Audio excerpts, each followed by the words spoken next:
c'est la toute première fois livre et fungwama. C'est que il y a beaucoup de livres à l'intérieur. Nabani naba sango, naba be, tomba prêter serment que abotate. Nabi que c'est faux pour bakokango te. Bango moko na oba osala, ce baza basali ya nzambe. Ka bango ba olemba. Tous ces gens, que ce soit du côté des églises du réveil, que ce soit dans l'église catholique romaine, quand ça bat là-bas, soyez-en sûrs que quand on se voit avec JB Mpiana dans des circonstances, ce que j'aime en lui, il sait que mon ami ici est devenu pasteur. Je l'aime beaucoup, je le dis tout pourquoi. Il sait me respecter. Il m'appelle pasteur. Connaissance.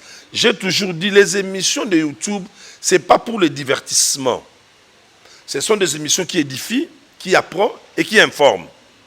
Alors, si on a besoin d'émissions de divertissement, que ça ne sauvé, que ça n'a saï, ça n'a vu de loin. Moi, je ne te donne pas mon temps pour que tout ce que je vais dire, les caca, non, non, non, non, non, non, non. Bango moko, na oba osala, ce baza basali anzambe.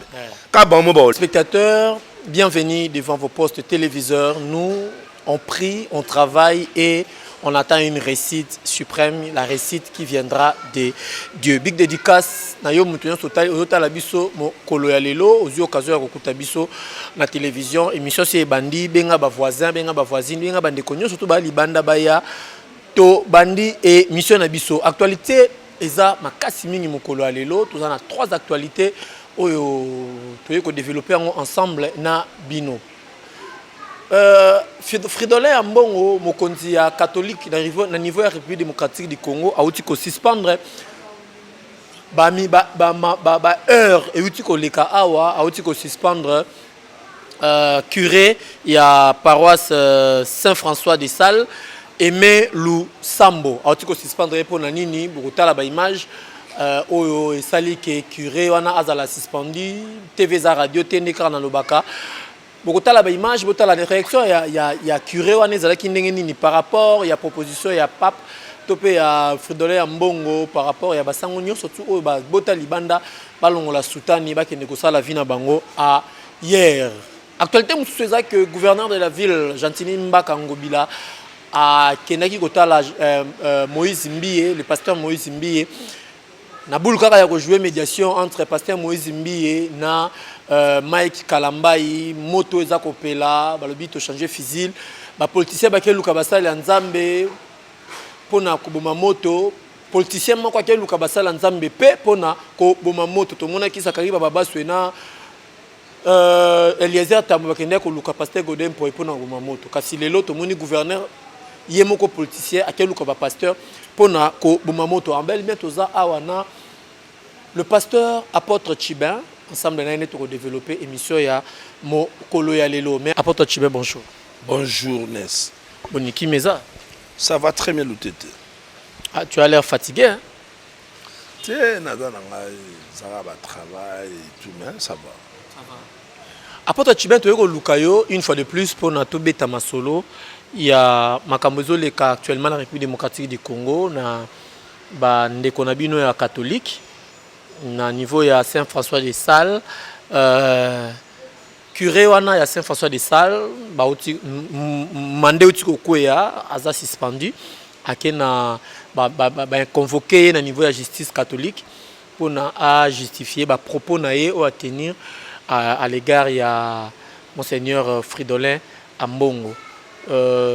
Comment tu as trouvé cette décision? Est-ce que vous avez d'abord informé na dossier wana? Oui, je suis informé. Bon, on a encore bongo. Hein? Hier, tant que dans mon vidéo, je me suis posé la question, est-ce que Eza Penda y est? Moi, je croyais que comme si Eza comédien Moroboye. Alors, quand je me suis renseigné, on m'a dit que oui, il y a des Moutazali curé Kuna, qui tambo, non? Saint-François de Sales. Saint-François de Sales, oh, ils en ont Kilimani, c'est ce qu'on appelait Kilimani. Oui, exactement. C'est lui la tête. Oui. Ok. Bon.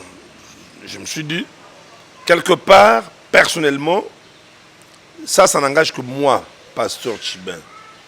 J'ai dit un grand merci à Dieu parce que Nzambe basakanaka na ye te. De deux, nous les pasteurs na ba makambe belé komeli ba pasteur. Il y a la réaction et belé à bandeko et belé à catholique. Ils nous ont traité que oui, eza bongo po bango bazara binzambi nzambi.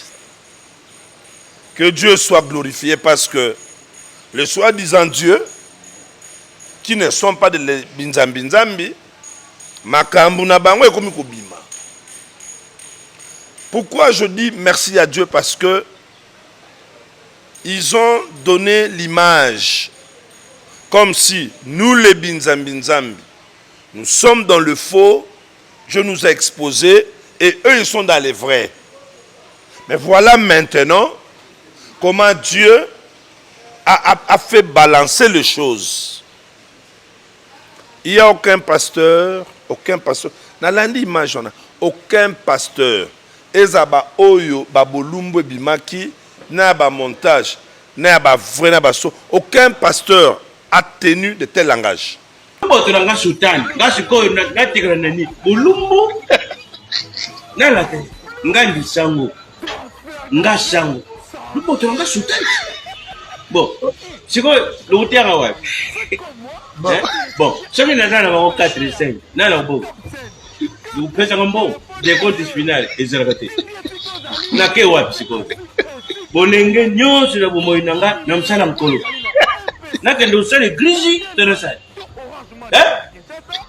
Bon, oyo na yebi, oyo wana, oyo azana mpango mine. Ye balongoli. Bon, biso plutôt ça la dinote ça pas longue là-bas. Tout ça ndengeni.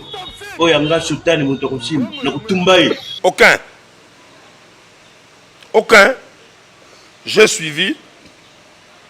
Lui-même a commencé par citer l'autre là qui porte. Il a mis le geste. Qui porte. Il en a 4.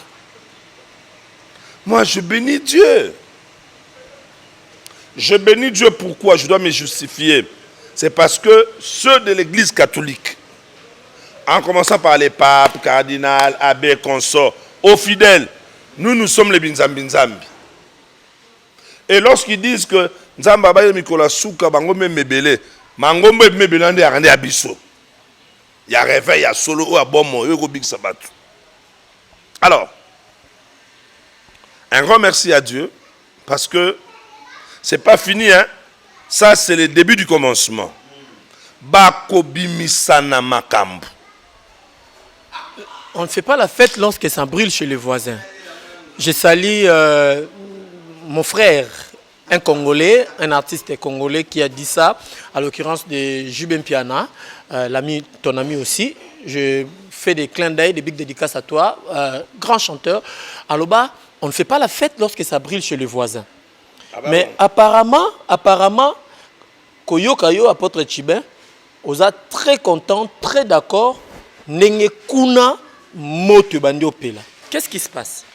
Non, moto bandi opela, mon grand regret c'est que il fallait moto opela banda kala. Mais le gars banda opela sango na mafuta, ndi ango za opela bien te. Parce que peli na kérosène, c'est pas l'influence. Il y a communauté moko chrétienne ou d'une personne eux-mêmes. Dieu a compris que il y a beaucoup de choses mauvaises qui sont cachées. Le Seigneur les a exposées. Au moins les a rendus. Même pas nabiso basanzam. Beaucoup d'hommes de Dieu au lelo ba perdre crédibilité.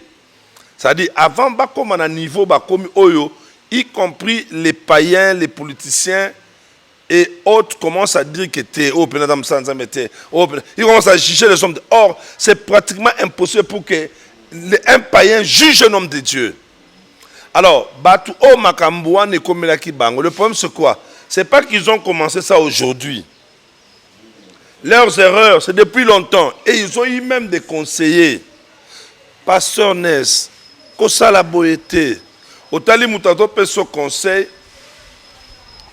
par rapport à matériel, par rapport à position, par rapport à autre chose, ouais, supérieur qui est.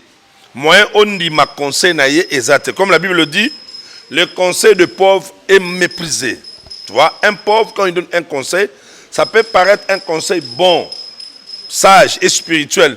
Mais parce qu'il est pauvre, son conseil est bafoué.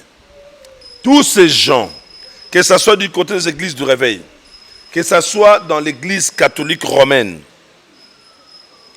quand ça bat là-bas, soyez-en sûrs que babandango lelote, bandango kala, mais moi on est payé en retard. Mais le col objectif, ce que appelle sa moto, attends ba sachet, attends ma fout mbila, attends ba papier. Comme objectif c'est ça qu'il fait payer là. Ne te paye, bravo. Ne te paye aux agos s'attendre nini parce que oki kiri wana mama lobby. Tozanango kiri wana lobby oya ko meka ko ya olongole soutani akotumbaye. Mais c'est ça la réponse, c'est ce que je dis. Donc ce n'est que le début du commencement. Akotumba na repel sa moto te. Akobimisande makambo. Ya yekutu bien. Mais mutoko ko longola ngo. Yoko, na j'ai vu ça. Oh, ah oui? Andene. Mais le boto nga sultan, nga siko na tigre nani. Ulumbu. Na la te. Ngandi sango. Nga sango. Le boto nga sultan. Bon, siko lo tiara wa. Bon, ça me n'a pas 4 et 5. Non, bon. Vous faites un bon. Les comptes finales, les arrêtés. N'a que wa psycho. Bolenge nyo sur la bombe nanga, nam sala nkolo. N'a que le sale église de la salle. Hein? Bon, oyo na yebi, oyo wana. Azana mbango mine. Yeba longoli. Pourquoi décision oyo euti ko kwea? Pourquoi décision oyo kwei kaka na moment oyo Fredolé Ambongo a zui bokonzi na ye abandi décision boswe kwei basango nyoso to babota libanda batika soutane babima libanda. Ezo refléter image nini tant ozo mon église catholique lelo? Non, tout ça na kat na bango hein. Sincèrement parlant, ezaku bangote, c'est Dieu qui les a livrés pour que les gens comprennent. Ça, je parle maintenant selon le temps. C'est-à-dire, Dieu les a livrés. Bah, comprendre. Parce que le langage des fidèles ou chrétiens catholiques et eux-mêmes, ça paraît comme si bango, bah, sans tout, bango bien, biso l'église de réveil, des ordres, et bah, binzambi. Ça, c'est Dieu. Papa, soko sala mabena ko bomba ma suka. Si tu ne te réponds pas, je profite pour dire à toute personne qui me suit en ce moment.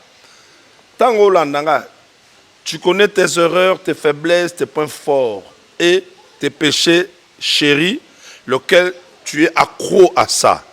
Yoka. Et loko yebi même conscience, nous mo keso ko interpeller ke za mabe. Okoki ko longa conscience na te batu bakomi ko monango. Pasteur Chibenti ke loko, Nesti ke loko, tike loko.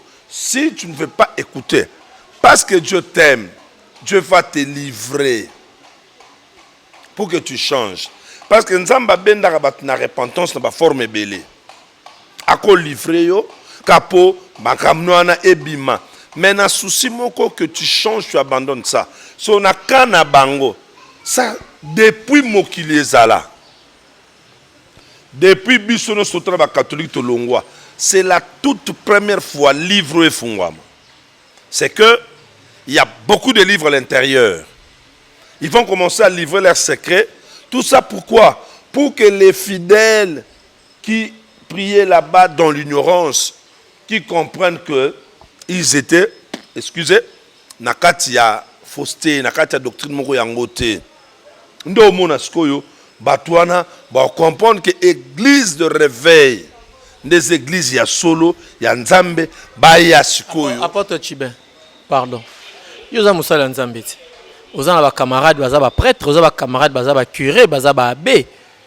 Tant yo yebi ke bango basala pacte bakoki ko bota libanda te, mais yozo mona bango bazo bota libanda. Po oza na bango.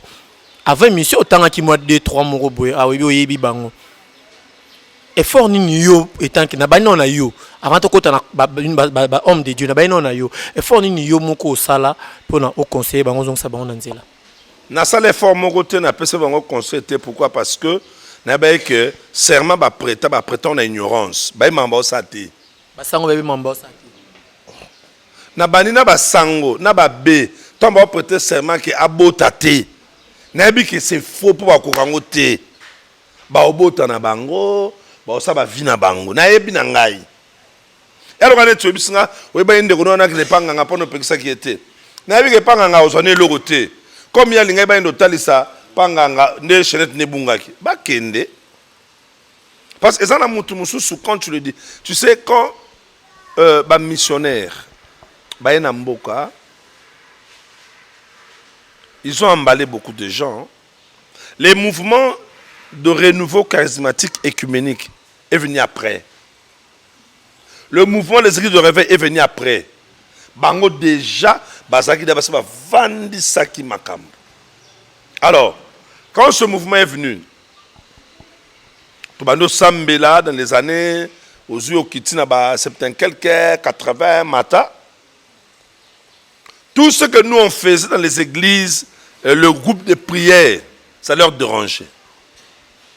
On a apprendre peut-être au il y a eu un temps, un esprit mauvais, au nom de Marie, au Marie Azobima. Na l'école, na Marie Azobima. Un démon sortait comme ça, mais toi catholique, Maria. Alors, dernièrement, moi je suis né et grandi ici à Bandal, enfant de Chekoba, je voyageais tout le monde, et surtout mon frère Guilain Issa, je le bénis. Pas na bango pe ba ina moi silimo boya mambaku ya Maria. Oh Maria Obima. Dans ces années-là, nous on priait déjà dans les églises de réveil. Il y avait un renouveau. À l'époque, il y avait des gens qui avaient l'amour, l'église ont aussi ma campagne, et puis beaucoup de mouvements, il y avait beaucoup de prières. Il y avait aussi déjà Haïfa. Tout côté là, prière, verset mon corps. Le diable se transforme en ange lumière. Tout ça, c'était pour empêcher ce vent fort. Il y avait l'église au réveil, quoi, Mbalemboka. Maman, il y a un message sur Yakindo, qui est nini. Tout sambe, la bat tout plein à Chilong, Chilong 1040, na quoi na Koba.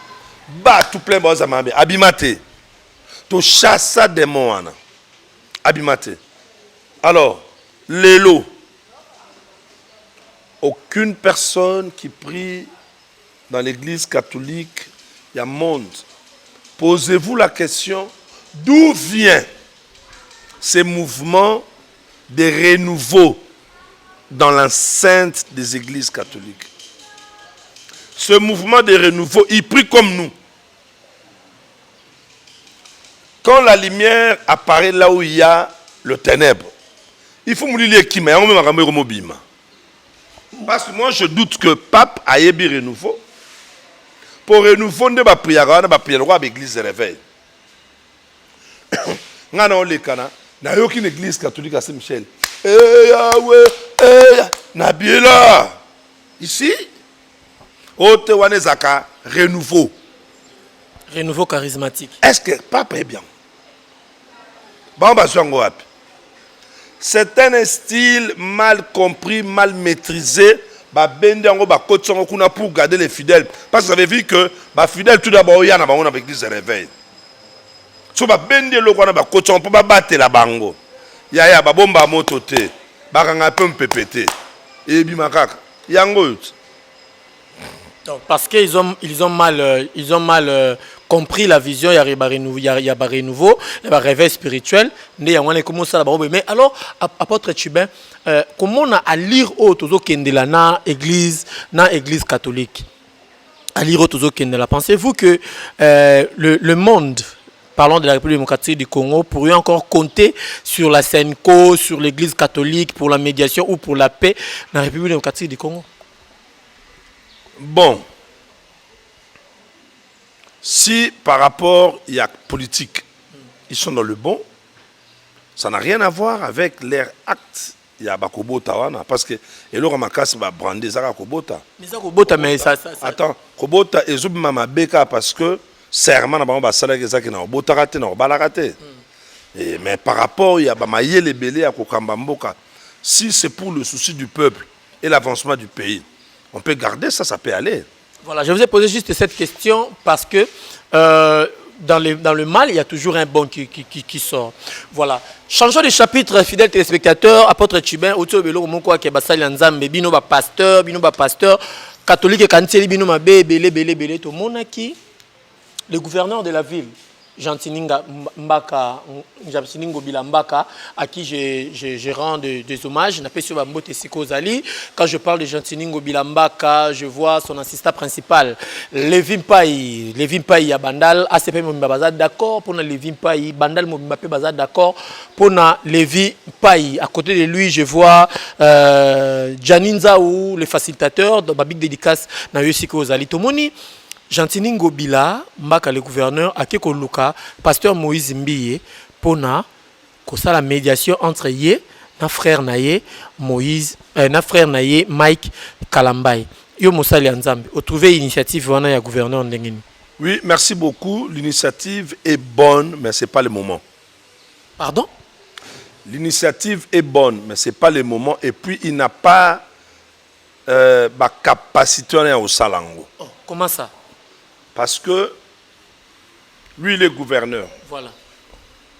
Bandekomi Balé Baba pasteur. Je suis sûr, accueillir la bango conseil. Tous en a 2 dimensions ou 3 dimensions de conseil. Conseil normal, conseil sage, na conseil spirituel. Niveau na bango pour que yokana, il faut la conseil spirituel. Qui dit conseil spirituel na niveau na bango, il faut les pasteurs, leurs aînés dans la foi ou père na bango dans la foi. Oyebisa bango makambu en s'appuyant avec beaucoup de textes bibliques ou pour convaincre bango. Alors, notre gouverneur, ça c'est une bonne idée, mais il n'est pas pasteur, il peut être chrétien. Mais je ne pense pas qu'il a beaucoup de connaissances. Il y a Makambo Aboye. Bateau bazu ba conflit. Et puis moi-même, je sais, vis-à-vis na Papa Nabiso Gentini, s'il y a des secrets cachés, où ils ont concerné Pasteur Mike na Pasteur Moïse, c'est difficile pour Nabayebisa. Pour ça, la cuisine interne. Je parle bien de Sokezali. Et puis il y a un monde qui a été. Mais si par exemple, Papa Sony, Vetambolukoki, Apôtre Chibin, Vieux Kazadi, Biso 4. Parce que l'apôtre Chibin a yebi makamwanzambe makasi parce que ata tate abana mi bale ba roswana. Na cette expérience makasi pas na bango na makamwanzambe. Pour mieux placé pour na repesa bango toli avec le texte biblique ba yo kana minute. On a nini karayo. Yo sali yango te pona nini ozela ba benga yo pour salon. Yo moko na kibo na ki apôtre Chibin no sali yango te pona nini. So nga na sali yoka. So nga na sali yango te parce que j'ai bien dit c'est pas le moment. Quand je dis ba kufa pour mon moment. Ah muta kufa zate. Na moi tu sais likambu mususu tant net ya ba conflit tant il y a moto makasi. On ne traite pas. Mais on va le faire quand il est chaud. Non, ce n'est pas un texte biblique. C'est une parole de sagesse. C'est une phrase de sagesse à Moukili. Dans d'autres domaines, ça marche. Dans d'autres, ça ne marche pas. On va le faire quand tu le chaud dans la Ramsous. Par exemple, nous avons tous les missions. Et que ma casse aux yeux, vu na yo kike, aux yeux qui sont belé. Net ba betenga ngolo bika kete nes mission ça qui wana en tout cas ba sa be mission mais oyo fait landaye nes nde ba utoti ndele mbongo ba PC 1000 ndo moni on va le faire tant les choses nes do yo mission na nge fulio do ngo changa ta fête c'est ça mais makambo te ba conflit parce que na minute oyo rage koti Mike Kalambay qui après tout ce qui est passé, il ne parlait pas. Maintenant, il a pris l'option de parler. Et il a parlé ce qu'il a dit. On a écouté. Et quand il parle, tu sens que c'est comme si dans son esprit, il s'est dit advienne que pourra. Wana va pekisa kate. Wana soke pekisa. Peut-être abandonner ko considérer yo, akoyi ko boya pe ko considérer yo. Na ba stratégie mi balé. Il peut dire non mon vie en tout cas na yo côté. Non ayambate. Ngana mobile na moto mobile no kine ndenge ok. Tu vois? Et ça peut léser la personne qui est venue pour nous cet homme sous conseil. Moussou ses alliés au bengue pendo lobby merci papa Ness merci na ok. Oyo kaleki na TV. Et décevoir yo. Moi pour moi quand je dis c'est pas le moment tout tika ba on ba sana lo ba osala. Ba bunda nan ba bebana nan. Ba bebana ba salo ba osala bango moko na o ba osala so baza basali ya Nzambe. Ka ba mo ba olemba. Yo ebi ke yo musala Nzambe. Nga vrai serviteur de Dieu. Vrai serviteur de Dieu moti na ba bebana. Non. Awande sika to tumbaka nteke. Awande sika moto epelaka. Est-ce que émission sko e bandi donc o bando tala na la introduction émission bandi de siko. Apôtre Chibin. Aux père il y a Mike Kalambay na Moïse Mbiye. Oui ou non? So émission e bandi de mamo awa. Apôtre Chibin. Aux père il y a Mike Kalambay na Moïse Mbiye. Oui ou non? Na père mon andene. Lelo o lâché prise. Non, moi je pas. Si la question est bien posée, je veux bien répondre. Si par rapport il y a mal posé. Par rapport il y a âge ministériel, par rapport il y a expérience ministérielle. Parce que si ça peut questionner apôtre Chibin. Mais aux autres cas maloba parce que comprendre que question dans tout na yo oza mesure répondre dans côté ou quoi. Na sepeli po ofungwami. Au moins on a lingaka o. Ngana bota moi lokola Mike, te na bota moi lokola Moïse, na ministère, na lotomo. Camarade ya papa na yo, ada papa na yo. Okay. Camarade ya maman na bino asa maman. Na une explication. Tout ça on a deux volets. Tout ça on a volet biologique, na volet spirituel. Okay. C'est que na volet biologique, je peux jamais être père de Moïse. Voilà. Mais dans le domaine spirituel. Dans le domaine spirituel. Je suis, pas je peux. Je suis son père spirituel. Pourquoi? Voilà. Les années que moi je me suis converti, lui ne peut pas. Attends, il y a toujours un temps où aller à l'église ne veut pas dire qu'il y a bon mutema. Tu vois? Alors, na âge ministériel, papa mbi a koufi, ça fait combien des années? Oyo, pasteur Moïse, qui fut chante, il est aussi aujourd'hui. Mbalamoko a eu bâton. Attends, on va évoluer. Qu'est-ce qu'on a expliqué? Na âge ministériel. Na âge ministériel. Vous avez père na bango. Bien sûr. Oui, voilà. Mais un père irresponsable en d'autres termes. Mais que ne moulaya pas Chibin. Batu bazo sepela. Obaola na bazo sepela. Et puis nayebi ke batu balandaka yo et belé bako bengo bako silikelo ndeni ozo kata kata ye bako silikela yo fungwa matika batu bazwa connaissance. J'ai toujours dit les émissions de YouTube c'est pas pour le divertissement. Ce sont des émissions qui édifient, qui apprennent et qui informent. Alors si on a besoin d'émissions de divertissement, que ça n'est sobé, que ça n'a saï, ça n'a vu de loin. Moi, je ne te donne pas mon temps pour que tout ce que je vais dire, les gars, non. On doit éclairer certains points dans Balandinabi sur Belé. Pour beaucoup de gens qui ne maîtrisent pas les choses de Dieu, bon, moi, je suis maman au langue, ou abandon diriger l'église à maman au langue.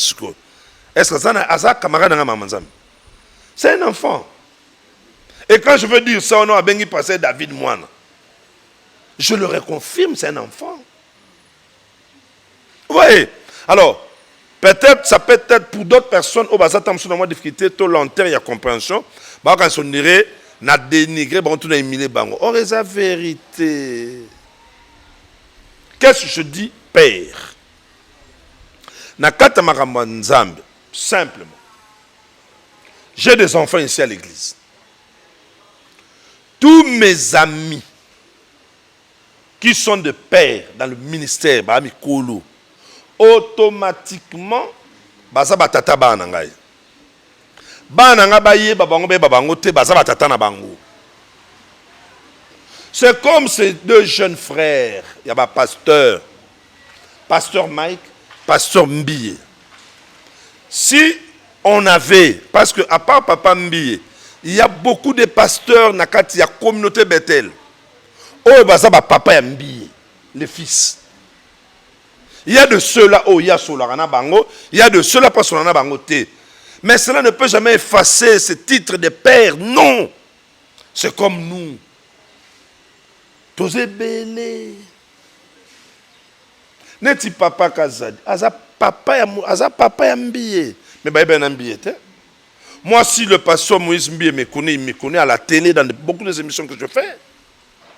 Et il le sait bien, si je dis mon âge de ma conversion et le temps que je commence à diriger des églises, c'est mon fils. Il n'y a pas à mâcher mot. Fidèles téléspectateurs, il n'y a pas à mâcher mot, comme a dit l'apôtre Chibin. Apôtre Chibin, comme il n'y a pas à mâcher mot, tu es son père. Oza père na bango, Moïse Mbie na Mike Kalambay. Olobi, le moment n'est pas encore venu. Dans le domaine spirituel, le gouverneur Azana pifoté, ana mandaté au Kendiko conseiller, bango te au Kendiko réunir. Non, Azana ba capacité spirituelle. Voilà, capacité spirituelle en azanti. Yo siko yo zanango. Tant aux loba que non, c'est pas encore le moment tout ce que on va évoluer. Si j'ai un petit zawanate, mais tu ferons les parenthèses, tout au kango d'ici peu. Tant aux loba que tout ce que on va évoluer le makambazo kende. Tu ne crains pas les purs arrivent. Les pires yad. Les pires et la kabango mi balé parce que bazali ko baza ils sont ceux qui continuer ko loba na ka ba mabe de part et d'autre. Ils ont la bango crédibilité. Et les fidèles? Quand c'est place ba fidèle ba comprendre ka te ba passer ba sali mabe. Oyebi malamu yo te yanga ngaza mukolo, yo za mukolo ke mondi miate yayo hein. Ça fait très mal. Mondi ah papa vraiment parce que bandimi ba komaka. En tout cas papa ce que vous faites, ça fait la honte. Sota la boba mondimi. Vous voyez? Il y a deux choses que le Seigneur le permet pour que Nzamba humilie bino. Nzamba humilie ma forme belé. Toute personne mature, responsable, qui réfléchit bien, soit moni makamba au sala, vouloir ou pas, et zolongo la bango crédibilité à basali à Nzambe. Banda peto banda ge mission otanka komba ya Moïse Mbie. Mike Kalamba otanki kombo na fongol ka parenthèse na okanga muke zela te na kanga na kanga parenthèse ona muke. Mike Kalamba otanki kombo na te oza pa mba pasteur wana te oyo Mike na Moïse bazo solisa na niveau enveloppe akaki pour ba défendre bon oza parmi te na tunika question. Il n'y a aucun pasteur ba pese mbongo pour mloko wana. Il faut pas dire ça Nes. Il n'y en a pas. Mais nga tuni question. Mais non, c'est faux. Je pense ces histoires. Si réellement nous sommes en train de faire l'œuvre de Dieu et si derrière eux il y a des pasteurs qui eux deux en coulisses donnent des enveloppes, attends, pour faire quoi? Soutenir l'un ou soutenir l'autre? Ils ont tellement une enveloppe. On peut voir ça. Bah côté la bango. Ceux qui sont pasteurs, bah ça bongo, bah ça nzambete. Ceux qui bango, ils sont bango apôtre Chiban lobby. Binonion ceux qui on parle de si parce que j'ai pas de preuve. Ceux qui pénètrent dans ma pasteur, au bazar Sima Moïse. Parce que ça passait Moïse, au peut ça bango mbongo. Pour ceux qui bazar, ma pasteur Sima passait Mike. Bazar wana, passait Mike au peut ça bango mbongo pour à côté là. Baba c'est que bango ne ba opel ça mo, tu sais baba ça dans nzambete. Baba ça dans nzambete. Bozo mona penda bana ya nzambe. On a Sima na bango bazana batu. Bozo soutenir pour bah continuer ko bébé ça. Quelque part, nous parlons de eux, mais quelque part influence peut écouer la paix église en Nzambe. Parce que la compréhension il y a batum sous à mon église. Au rebalo baba on mi balé batam mon église. Mon église. Mais les Camerounais il y a ambongo. Na pasteur oh wana peneta catholique mubimba. Parce que ceux qui ont na kitambo mikona na bandal. Nous sommes maintenant à Saint-Michel, tout Saint-Louang. Il y a un problème. Il y a un discours différent sur les Alakés, pas na biso, sur Sambela en Irak, ou en Irak, à Tormina Njili, ou en Irak. Pour tout éviter place sur nos quotas, peut-être doctrine est bien, ou tant sous doctrine est à ma bête. Son n'est capoté boy. Bon, on est pas. Oh, kaka. Au moins, j'ai un appel au mamke. Tozalaka, bakimbangise, kanota. Bolafa, ce qui beau. Ce bolafa, ils ont bolafa. Ce qui bolafa, ce nanin. Tant, tu vends. Moi, je te prendre message. Un message. Premier te. Tant, barouti. Kuna. Ah, makambo eza bien moko. Nyonso wana nzamba zulinga faire voir na batu que au moni église de réveil. Bango batu basimbaka vérité tilelo bango. Pour que tous ces gens comprennent, baya. Nous vous attendons. Baya okutabino mo ba pasteur bozoyo kanate, baya okutabino mo ba pasteur na ba sex tap, baya okutabino mo ba pasteur na tongo avo matana cher. Il faut beta non moi wika avo matana cher. Il faut protocole mo gale asimba non mais ça c'est ça des makambo kuta. Bakosio. Ozo défendre ba collègue na. Non. Aucun pasteur, je fixe bien mes regards sur la caméra, aucun pasteur a dit ça. Aucun pasteur. Et puis, s'il y a une sœur, Oyo, après avoir koyambola, à Simba qui met ça comme tu le dis, l'accent de la vidéo, il n'y en a pas. Tu vois maintenant les faux messages que les gens connotent aux hommes de Dieu. Il n'y en a pas. Il n'y en a pas. Quel est ce pasteur qui a dit que avant Akendotea, Amélie Whisky, Amélie Massanga, Azate, qui a déjà dit ça? Vous voyez le mal?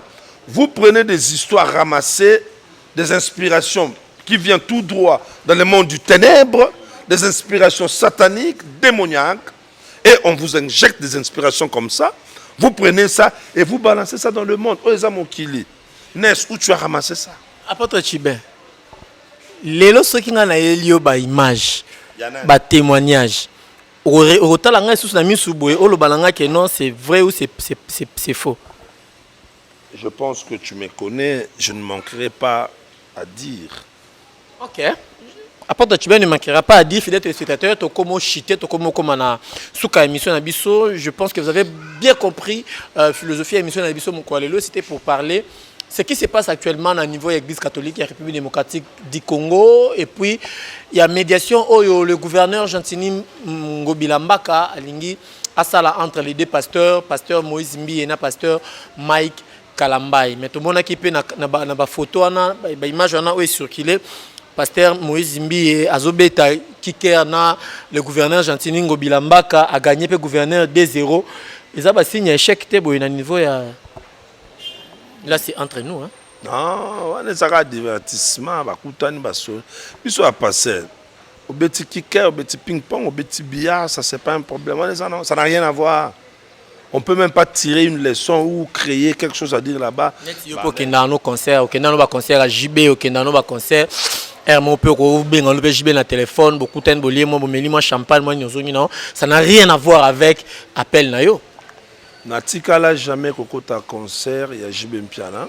Mais Natikala jamais comme la Masanga ou quoi que ce soit na JB Mpiana. Mais JB Mpiana, nos relations sont limitées, contrôlées et respectées. Ma relation à Bissou. Quand on se voit avec JB Mpiana dans des circonstances, ce que j'aime en lui, il sait que mon ami ici est devenu pasteur. Je l'aime beaucoup, je le dis tout pourquoi. Il sait me respecter. Il m'appelle pasteur et ça me fait du bien. Point barre. En dehors de ça, je n'ai pas un lieu au Tuendatovana JB. Jamais. Il est là, il va réaliser cette mission. Il est mon ami Otosolaramakamb et Talibiso, mais Nabonzambe. JB m'appelle pas Chibin, JB m'appelle pasteur Chibin. C'est comme ça. Donc, mais non, il ne faut même pas penser à ça. Il n'y a personne qui peut oser dire ça parce que non, mon pété, non, ça m'a pété. Tout le monde a dit mais Jiba Boaka on a un concert concerté là qui mariage à Serge Kaye mais Jiba Boaki on a na motema ne mobimba. Ils ont reconnaissance réunion sur salela eto qui amitié na bino. Zaka qui amitié na selelo. Donc nous allons côté ta concert à Jibe Maote. Aïe bien bien. Na kota biloko na na kota concert pourquoi? Na kota concert pourquoi? Pour aller faire quoi là-bas? Attends. Moi pasteur Chibin na kota concert pour faire quoi? Mais pour soutenir ton frère. Ah donc soutien Zaka yangai. Bon ba fan ni son ya soutien te. Yo la fan na été. Te ngati Oye ça biso un jour que non au sepela na musique na ye. Non attends. Na sepelaka na musique na ye. OK. C'est-à-dire influence et amitié dans la carte. Ça c'est un. Donc yo ka musique na ye, yo ki ango. Te na pas vendre beauté na ndo ka musique ya zibete. Soka beti musique na ye, toi mis album. Nebimaka. Si l'occasion se présente sur Yokango, non Yoka. Je parle bien. C'est pas que on a vendu boy album et bimi na kwano ke luka. Non. Il le sait. Et puis na katia occasionnellement na mariage ou place moso na yokiango. Na yoki texte eza bien, na yoki inspiration eza bien. J'approuve. Parce que les musiciens profanes ne chantent pas Satan, ne chantent pas les mauvaises choses. Dans leurs chansons, la majorité, il y a de ceux-là aussi qui produisent des conseils et partagent des expériences. Net nzemboni ya Jibo yoka oyo et pesa conseil oyo mumna so oyo ki ango suso ba open de la net so ya o emba mwana soka zotanga ba foba oyebi nzembongo mais je parle bien. Apporte Chibé net nzemboni ya Jibe oyo yebi na lobi boye omoni yo na okeno na place okende nzembo oyo na yoka maloba que mwana baboti batika mwana asala au mwana alinko sala. Est-ce que ça m'a bien? Je connais pas les titres. C'est pratiquement impossible. Je retiens les paroles, pas les rythmes. Je peux pas entrer dans le rythme. Apporte Chibet aussi si monsieur. Donc on a fait mon kangi na yo bango nene pour kana na musicien te gars na drummer apporte Chibet oye obet ozara drummer ozana oreille musicale apporte Chibet te to so ma note to na ba note lo molingo beta siko wana na ko beta nini ezara inspiration e bongo na ko beta nini. Fidèle téléspectateur to komi na suka ya émission na biso apporte Chibet Zeda mon réalisateur. Peut-être que vous avez moi quelques dédicaces pour toi bending ngai au senga sous micro te po yo bien non réalisateur merci à tous ces hommes de Dieu qui sont ensemble avec moi ici dans le plateau. Je bénis l'homme de Dieu le docteur Onésime Kazadi Longonia, le berger Raïs, je bénis le pasteur Didier, je bénis mon assistant le pasteur Amissi Nyamouile, Amissi Gustave, je le bénis. Je bénis l'homme de Dieu, l'apôtre Francky Kerok. Et je bénis les prophètes Miracle. Ainsi que leurs femmes. Je bénis. Pourquoi pas te bénir, malgré tu cherches toujours à m'embrouiller dans les émissions. Et je bénis celui. Ozo se kapane. Ah, bénédiction, c'est que ça va. Na clôturer ma dédicace nanga. Bénir P. Dadou Mengi Miracle. Je bénis Miracle Dadou Mengi. Merci beaucoup. 0032. Moi aussi je bénis Bilonia Swat Botali Bisso. Particulièrement. Yo ko remercier. Yo a pasteur, tu ko bénir te. Yo ko remercier. Zong sabisono, apporte Chibé. Il faut non bénir faut zara pasteur. C'est le cyprès qui bénit l'inférieur. Oh, bénissez-vous dans les seigneurs. Bénissez-vous dans les seigneurs. Verset. Yo longoli verset. Apporte Chibé longoli verset. So na nga bénir. Ah. Kasna tu bénissez-vous on na bénir. Apporte Chibé. Yo ko bénir te. Ah. Yo bénir. Yo za supérieur. On mère la biso émission lelo tolobela ki beaucoup plus marambo Italie mbutu ezole kana église catholique la biso République démocratique du Congo et puis visite ya gouverneur de la ville Gentini Ngobila où alinga jouer médiation entre le pasteur Moïse Mbiena le pasteur Mike kalambai na ba guerre ba komi nango ba guerre ya ba live ba guerre ba visualisation ba guerre na bango ya ba vérité ezo concerner kaka bango. Alors le gouverneur a moni que c'est pas bon pour les églises de la ville province de Kinshasa ba kota na kati ya ba salle besoin wana aligné à jouer médiation. Na komi ko mona na komi ko sentir que Jésus-Christ revient vraiment bientôt parce que ba politicien ba bebani ba kero luka mosala nzambe ba sala nzambe ba bebani politicien moko ayepo na kozongisa bango wana nezola sapena que venir à Christ et komi pembeni église catholique dossier oyo eza toujours à suivre.